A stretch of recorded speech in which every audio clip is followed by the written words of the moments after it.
아나운서 막 앵커 했잖아. 소개팅 막 열심히 하면서. 근데 남자들이 나한테 물어보는 거야. 뭐 자가에 사니 월세 전세 사니? 그래서 내가 뭐라는 줄 알아? 저 월세 사는데요? 근데 집이 있다는 건 얘기 안 하지. 왜냐면 뭐로 해? 뭐로 해? 내 재산을 뭐하러 털러내? 근데 이게 남자분들이 조금 바보같지. 아, 이 여자는 월세밖에 못 사는구나. 이렇게 생각하는 거지. 아니거든요. 난 자가가 있었거든. 근데 어쨌든. 근데 이게 이런 것 같아요. 주식하시는 분들은 주식으로 돈을 벌어봐서 성공해본 경험이 있으면 그걸 약간 맹신하게 되잖아요. 근데 나도 부동산으로 처음에 시작을 했고 그게 돈이 된다는 걸 내가 알았기 때문에 그리고 내가 자산을 늘려줄 수 있다는 걸 분명히 알았기 때문에 이제 부동산에 대해서 맹신하기 시작하죠. 그 RTN 아나운서나 프로그램 진행을 하면서 만나게 된 사람을 통해서 부동산에 눈을 뜨게 된 거네. 그쵸. 근데 그건 굉장히 의도적이긴 했어요.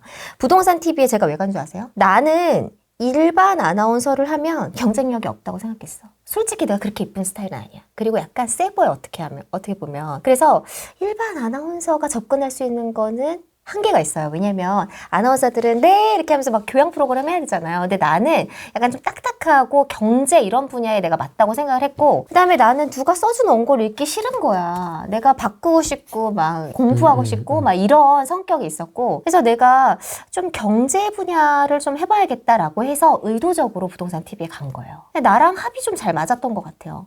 그러니까 부동산의 매력은 뭐냐면 계속 윗단계가 있어. 내가 오피스텔을 살면 구축 아파트 하면 신축 아파트, 막 이 윗단계, 막 상가, 막 더 좋은 물건. 제가 성격이 항상 이렇게 막 도전하고 더 잘 살고 싶고 더 도전하고 싶고 막 이런 성격이 있거든요. 근데 부동산은 항상 그 위가 있잖아. 그러니까 내 목표치가 계속 바뀌고 내가 그거를 추구하고 싶고 나한테 막 과제를 주는 것 같아요. 아, 미션 같이. 미션을. 단계별로? 되게 특이하지. 클리어하고 싶고. 보통 사람은 이렇게 막 안주하잖아. 근데 난 안주하는 거 싫어해. TV조선하고 좀 잘 맞는 이미지. 구축 아파트 갭 투자 월세 살면서 하면서 이제 또 신축까지 하시게 되는 거예요, 이제? 아니요. 이제 재개발로 오는 아, 바로? 이제 재개발로. 근데 이제 재개발은 나에게 역대급 사건이었어. 왜요? 왜 재개발? 이렇게 돈을 벌 수 있구나. 왜 재개발로 가신 거예요, 갑자기? 왜냐면 임장을 다녔잖아요. 네. 부동산 TV하고 그다음에 이제 기자를 넘어왔어. 부동산 TV 앵커를 하다가 신문 기자로 넘어왔는데 신문 기자는 임장을 많이 가요. 그러니까 현장 주변에 취재. 아파트 취재를 많이 다니다 보니까 돈이 되는구나. 재개발로 돈이 보이는 거야, 내가 이제. 아.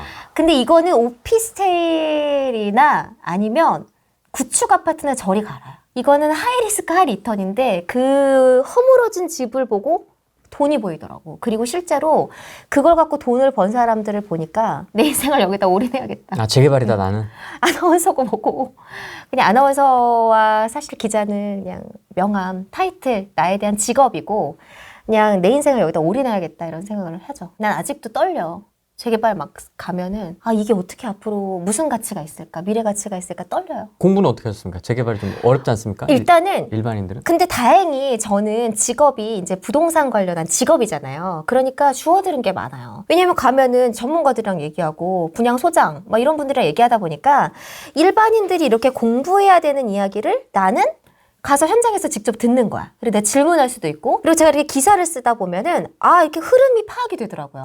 쓰면서 정리를 하니까 정리를 하면서 현장에서 이렇게 본 것들을 이렇게 글을 쓰면서 내가 정리하는 시간들을 많이 가졌던 것 같아요. 그래서 이게 부동산 공부라는 게 막 전 안타까우신 분들이 막 용어에 집착해 막 무슨 용어 이런 게 아니고 이제 흐름을 봐야 되거든요.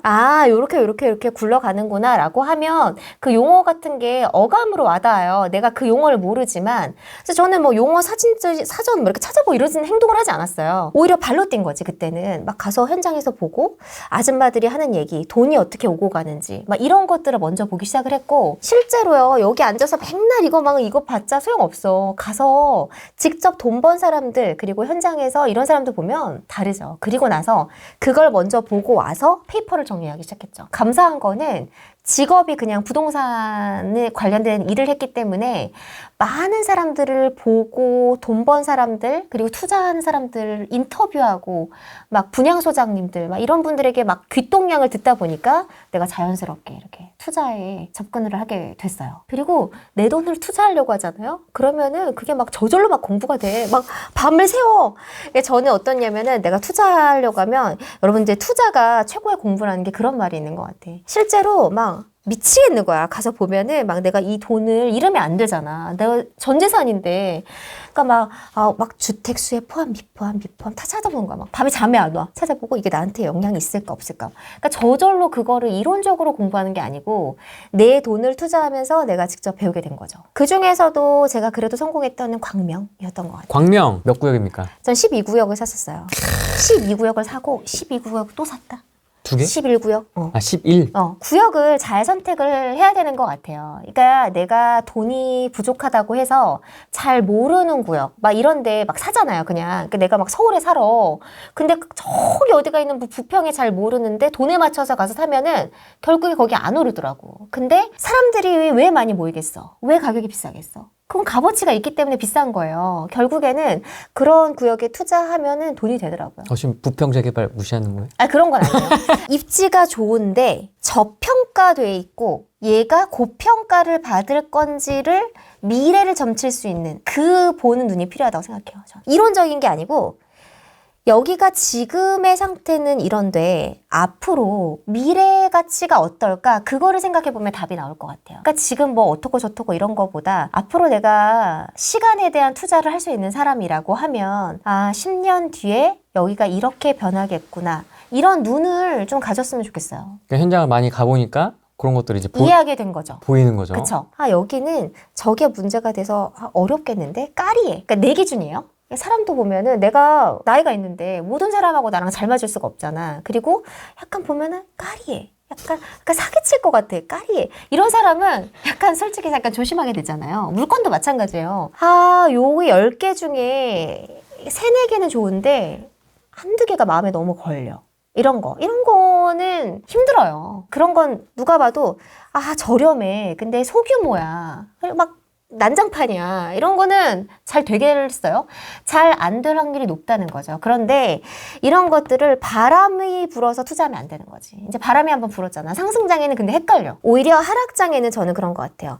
되는 거와 안 되는 곳에 구분할 수 있는 그 판단 기준이 명확한데 상승장에서는 누구나 막 동의서 받고 막 우리 구역 된다 막 하잖아.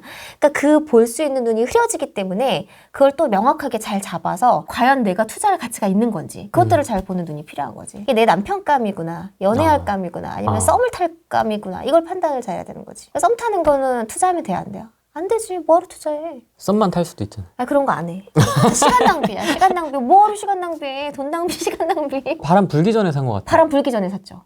막 광명 막 광풍이었지 않습니까? 광풍 되게 훨씬 이전에 그 샀죠. 전이었죠. 그 전이라는 거잖아요, 맞아요. 지금. 근데 진짜 웃긴 게 제가 광명에 12구역을 얼마 주고 샀냐면 2억 얼마에 샀어요. 근데 얘를 등기등본을 딱 떼면 여러분 등기등본은 거의 이력서 같은 거잖아요. 딱 떼면 얘가 실거래가가 얼마인 줄 아세요? 2천만 원. 2천만 원이었는데 내가 2억 얼마에 샀잖아. 그럼 10배를 주고 산 거잖아. 근데 얘를 훨씬 더 많은 가격에 피를 주고 팔고 나온 거지. 근데 입주는 안 했어요.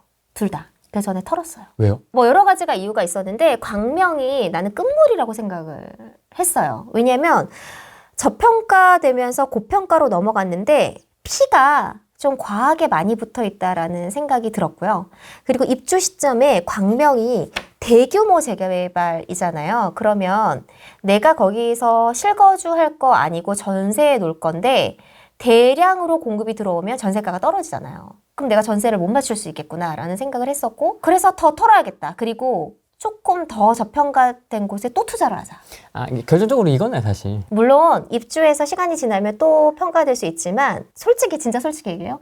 먹을 거 다 먹었잖아. 판지는 얼마 안 됐어요. 2020년 정도에 팔았던 것 같아요. 이게 약간 빨리 들어가서 후다닥 먹고 나오기도 하고. 근데 그래도 그런 스타일이구나. 그죠. 내가 하락장이었으면 얘가 좀 상승하길 기다렸을 텐데 호가가 부르는 대로 하루 이틀 사이에 호가가 달라지는 거예요. 광명 그랬어요. 네. 맞아요. 내가 전화를 해요. 그럼 호가를 오늘 뭐 만약에 8억 5천에 불러. 그럼 내일 되면 얘가 8억 7천을 불러도 매수가 또 붙어. 그리고 나서 안 판다고 얘기를 해. 그리고 이제 또 9억을 불러. 그러면 또 붙어. 또 그런 게 광명이었거든요. 그런데 나는 그게 끝물이라고 생각했어요. 왜냐면 사람의 욕심이 더 먹을 수도 있잖아. 여기서 더 오르겠지라고 했는데 그렇게 막 매수세가 집중되고 하면 나는 이제 이거는 끝물이구나라고 판단을 했어요. 그리고 내가 판 시점이 이제 그 분양 신청을 했어요. 그리고 나서 재개발은 분양 신청을 하잖아요. 그리고 나서 평형이 확정되기 직전이었어. 근데 웃긴 게 뭔지 아세요? 불확실성이 해소되면 가격이 안정이 돼. 그 불확실성 때문에 내가 피를 더 받을 수 있는 거야. 아, 이거 지금 30평 받을 수도 있는 물건이에요. 기대감. 기대 심리. 그래서 그때 이거 팔아야겠다라고 결심한 거죠. 난리도 아니에요. 아침마다 잠이 안 와요. 무슨 기사 어떻게 써? 기사 밤에 써놓고 아침에 막 새벽마다 전화하는 거야. 왜냐면 내가 전화 한 통으로 매수하는 거에 따라서 1,000만 원, 2,000만 원, 막 몇천만 원 왔다 갔다 거리잖아요. 일적인 부분이 지금 굉장히 많잖아요. 일을 되게 지금 하고 계신 게 많잖아요. 맞아요. 그럼 스트레스는 어떻게 푸세요? 이거 신선하다, 이 질문. 사실 스트레스를요, 많이 받아요. 정말. 왜냐면, 안 받을 것 같은데 스타일이? 근데 겉으로 봐서 그렇게 하는 거, 내가 이겨내는 거지, 그거를. 스트레스 저도 받죠. 왜냐면, 여러분, 그거 생각해 보셨어요? 내가 말이 쉬워서 엔잡너지.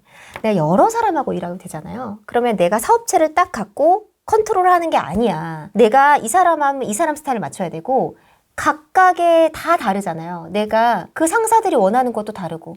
예를 들어서 이 사람은 저걸 원할 수도 있고, 그러면 막 이 일을 하고 있는데 저 사람이 저걸 막 불러. 그럼 내가 막 혼동이 오잖아요. 근데 그냥 컨트롤 하는 거지. 내가 할 수 있는 걸 지키면서 이 사람이 원하는 거 해주고 또 협상도 해야 돼. 이 사람이 해주는 거를 내가 10사람 엔잡너인데 10사람이 해주는 걸 다 들어주다 보면 내 몸이 배겨나요? 못 버티잖아요. 그래서 그것들을 조절하기 시작하면서 감정적으로 좀 스트레스 많이 받았어요, 솔직히. 아니, 재테크 해야지. 돈도 들어가야지. 내가 다주택자인데 구역도 많지. 얘네들 내 아이들이거든요. 내 아이들이라 불러요. 하나하나 다 소중한 아이들이야. 근데 하나하나 아이들이 다 순탄치가 않아. 그리고 나는 돈도 벌어야 되는데 나랑 엮인 사람들도 너무 많아.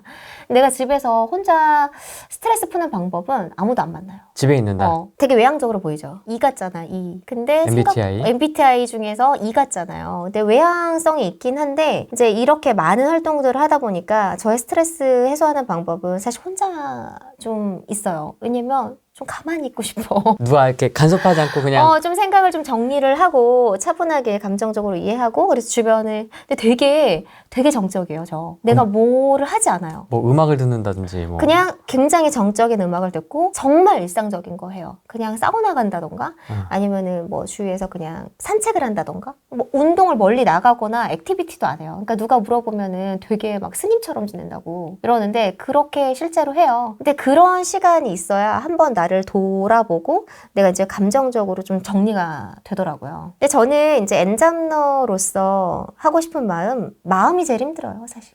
체력적인 건 어떻게 되거든요. 한 만큼 돈 버니기 때문에 또 즐겁고 재미있는데 이 감정으로 사실 굉장히 힘들어요. 그래서 이게 감정을 잘 다스려야 될 것 같아요. 굉장히 이렇게 되게 즐겁게 항상 일을 하시잖아요. 그쵸? 제가 항상 웃고 있잖아요. 뭔가 맞아요. 이렇게 명랑쾌활하잖아요. 항상 그 촬영장에서도.